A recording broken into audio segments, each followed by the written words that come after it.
사람나라 66강 친노 정권 사기극 안희정 대 문재인 골라 둘 중에 하나 골라라 이런 얘기입니다.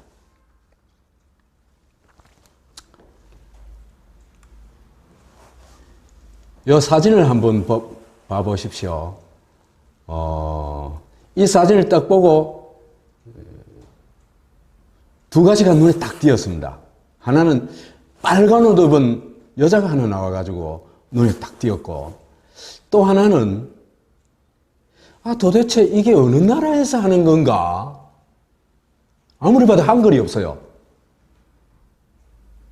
여시제 한자고, 미디어데이 이 영어고, 그 밑에 설명해 놓은 것도 영어고. 그래, 참 이상하다. 이 사람들 얼굴은 보니까 전부 한국인인데 왜 이럴까? 그 보니까 그죠? 자본은 국경이 없다는 말이 있죠. 나는 이 사람들이 한국인이 맞을까? 는 것조차도 의심스러워요. 그냥 자본의 편이다 이런 느낌이 딱 옵니다. 여기 보면은 이광재, 나경원, 안희정, 이헌재, 남경필, 김부겸, 그 다음에 이창호 외신기자클럽 회장. 이렇게 보이는데 여기에서 참 돋보이는 게 이거예요. 나경원 옆에 안희정과 이광재가 써 있네.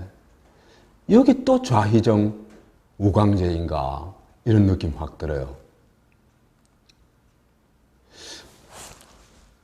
그래서 이 사람들은 왜 이래 진짜 저렇게 바꿔가면서 써 있을까?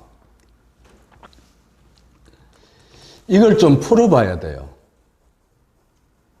그러자면 현 시국에서 이재명을 주목해 봐야 됩니다. 이재명을 주목해 보면 저 사진이 이해가 됩니다. 왜 그런가 하니까요. 지금의 시국은요, 촛불혁명이 진행되고 있는 과정에서 누구와 대결하고 있냐 하면은 이재명과 오적이 대결하고 있습니다. 이 구도를 알아야 현 시국에 대한 이해를 제대로 할 수 있을 것 같습니다. 우선 촛불혁명에 대해서는 제가 여러 번 얘기를 했습니다만은 촛불혁명의 제일 큰 특징은 뭐냐 하면은 주권자들이 국가를 제압했는데 그 국가가 뭐냐 하면은 1%가 독점한 국가입니다. 그래서 국회를 제압하고, 그래서 탄핵을 이끌어내고, 박근혜 정권을 무릎 꿇게 하고, 곧 언제 박근혜 정권은 끝나겠죠. 그 다음에 헌법재판소가 그죠? 아무리 수구 꼴통들이 앉아있는 재판관이 앉아있다 하더라도 이거는 탄핵 결정을 거부할 수가 없습니다. 기각할 수가 없습니다. 그 시대의 흐름이기 때문입니다. 촛불이 그래서 헌법재판소도 압도한 겁니다. 그래서 이 촛불이 어디까지 갈까? 제가 볼 때는요, 앞으로 대선 부정선거 재판을 아주 개기고 있는 대법원하고 중앙선거관리위원회로 가가지고 그들도 제압하리라고 봅니다. 이렇게 되면은 한국의 1% 국가가 촛불 주권자에 의해서 완전히 제압이 되는 것입니다. 아마 그 방향으로 가지 않겠냐 보고 있습니다. 이런 과정에서 촛불이 한국의 양대 권력을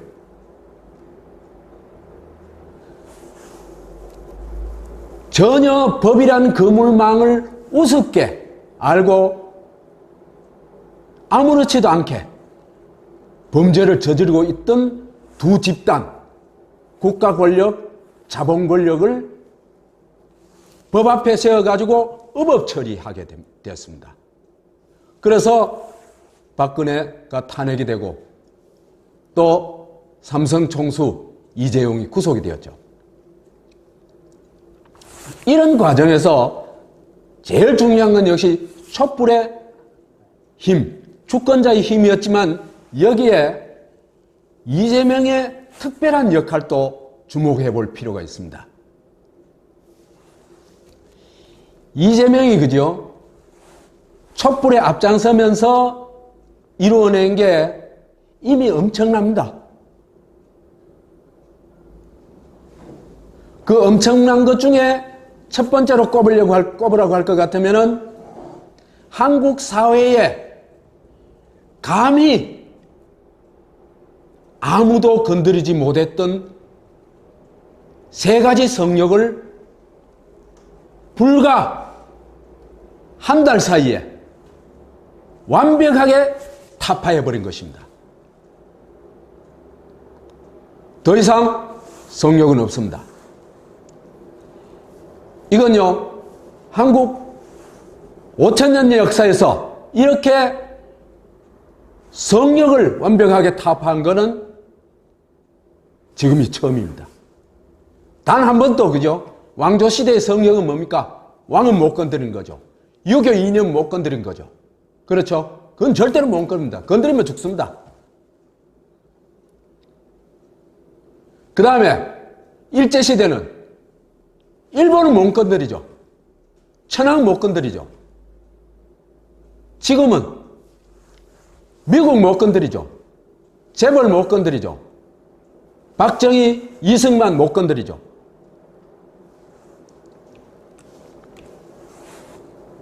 그래서 이재명이 이 세 가지 성역을 촛불혁명 과정에서 타파해버렸는데, 첫 번째로 상국이라는 성역, 사실상 한국의 주인인 미국이라는 성역을 타파해버렸습니다. 이거요, 정말 대단한 일입니다. 그래서 사드 배치 결정을 철회하겠다. 주한미군 주둔비를 부담을 재협상을 통해 가지고 50% 이하로 낮추겠다. 그 다음에 최악의 경우 주한미군이 물러나도 좋다. 이제는 자주국방으로 가겠다. 뿐만 아니라 동아시아에서 미국에 완전히 종속되어 있는 그런 방향은 안 된다. 그래서 균형 외교로 나아가겠다. 미국과 중국 사이에서도 균형 외교를 취하겠다. 이런 얘기입니다. 자주 균형 외교, 더 나아가서는 평화 주도까지 하겠다고 얘기를 합니다. 그래서 북미 평화 협정을 요구하고 남북 평화를 추진해 가겠다. 이런 입장을 명확하게 밝히고 있습니다. 그 다음에 자본 권력의 성역도 부숴버렸죠. 뭐로 부숴버렸습니까? 이재용을 구속하라. 그 다음 리코법을 제정해가지고 불법 재산 몰수하겠다. 이걸 완벽하게 부숴버렸죠.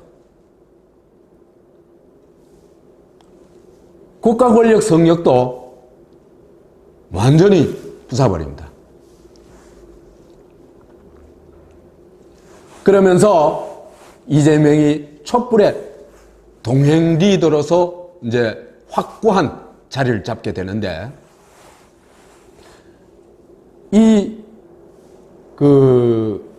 제가 동행 리더라고 이 특별한 이름을 붙여봤는데요. 이게 왜 동행 리더라고 이름을 붙였냐 하면요. 우리가 리더 같으면 지도자라고 번역하지 않습니까? 그죠? 그 앞장서서 끌고 나간 사람입니다. 그런 게 없으면은 리더라고 할 수가 없어요. 이재명에도 그런 게 분명히 있습니다. 박근혜 하야하라, 탄핵하라, 구속하라, 이재용을 구속하라, 이걸 전부 선도했습니다. 이재명이. 그렇지만은 이거 못지않게 중요한 게 뭐냐 하면은 리더십 못지않게 중요한 게요, 팔로우십입니다. 주권자의 뜻에 따르고 존중하는 겁니다. 이게야말로 이재명이 가지고 있는 탁월성의 본질이다, 이렇게 얘기를 할 수 있습니다. 그래서 밥 먹고 있다가도 주권자가 내려와서 한마디 하라 하면은 그냥 내려가는 거예요. 내려가지고 1시간 이상, 1시간이고 얼마고 여하튼 요구한 대로 얘기를 하는 거예요.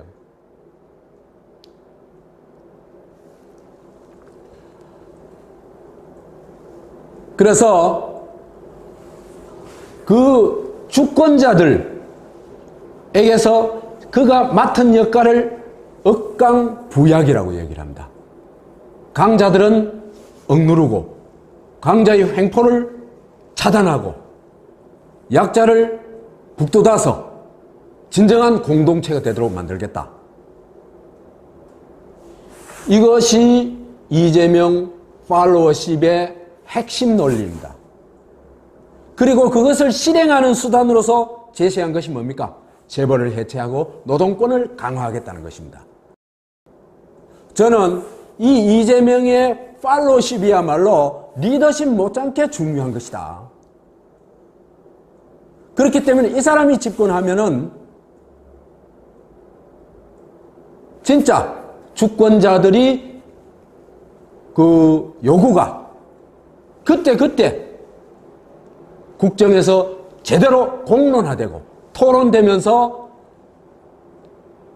제대로 반영될 수 있다, 이런 얘기를 할 수 있습니다.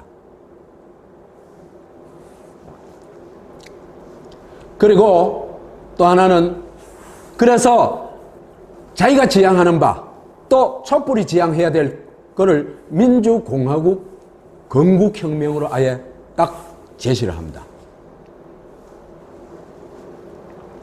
그래서 구체제 적폐를 청산하고 재벌을 해체하고 친노동 정책으로 나아가고 사드를 반대하고 자주국방 평화 공존을 추구해 나가겠다고 선언을 합니다. 그래서 공정국가를 만들어내겠다.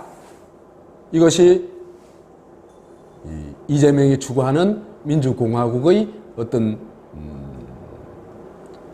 방향이라고 얘기할 수 있습니다.